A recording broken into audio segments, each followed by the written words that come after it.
চারটি কাজ অন্তরকে আলোকিত করে। ১. খাওয়ার সময় পেটের কিছু অংশ খালি রাখা। ২.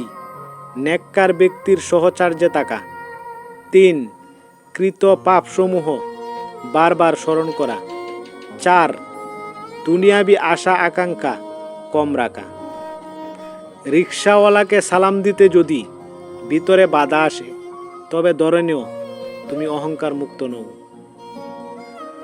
রাসূলুল্লাহ সাল্লাল্লাহু আলাইহি সাল্লাম বলেছেন, মুসলিমকে যে কোনো ক্লান্তি, অসুখ, চিন্তা, সুখ, এমনকি তার পায়ে কাঁটাও লাগে, আল্লাহ তাআলা তার মাধ্যমে তার গুনাহসমূহ ক্ষমা করে দেন।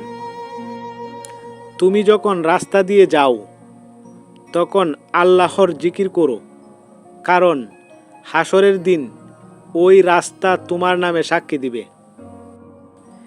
ঘি দিয়ে নিম পাতা বাজলেও যেমন মিঠা হয় না, ঠিক তেমনি মন্দ লোকের স্বভাব কখনো পরিবর্তন হয় না।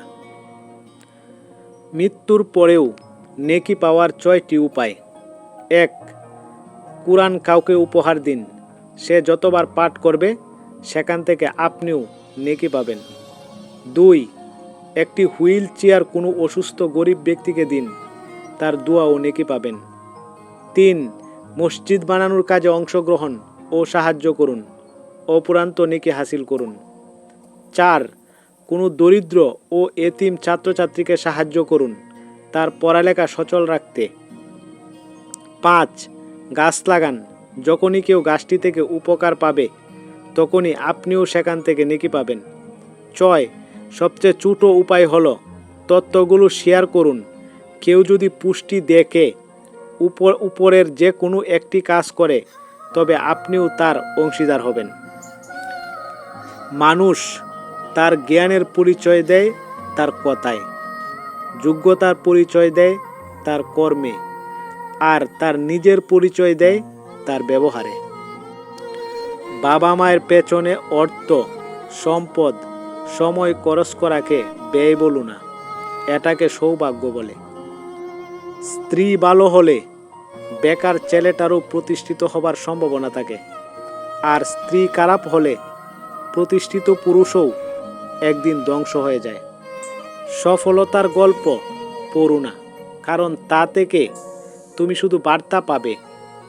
ব্যর্থতার গল্প পড়ো, তাহলে সফল হওয়ার কিছু ধারণা পাবে। একদল ফালতু তেল মারা বন্ধু থাকার চেয়ে একজন আন্তরিকতাপূর্ণ বন্ধু থাকা অনেক ভালো। প্রিয় জিনিস বেশি দিন থাকে না, হয় বদলে যায়, নয়তো হারিয়ে যায়, আর নয়তো অন্য কারো হয়ে যায়। সব সমস্যারই 3টি সমাধান আছে। মেনে নাও, বদলে যাও, না হলে ছেড়ে দাও। জেদ থাকা ভালো, কিন্তু অতিরিক্ত জেদ অনেক গুছালো স্বপ্নকেও ভেঙে তছনছ করে দেয়। কচু পাতা দেখেছেন নিশ্চয়ই, উপরেরটা সবুজ কিন্তু ভিতরটা চুলকানিতে ভরা। ঠিক তেমনি কিছু মানুষ আছে, দেখতে মানুষের মতো কিন্তু ভিতরটা আবর্জনায় ভরা।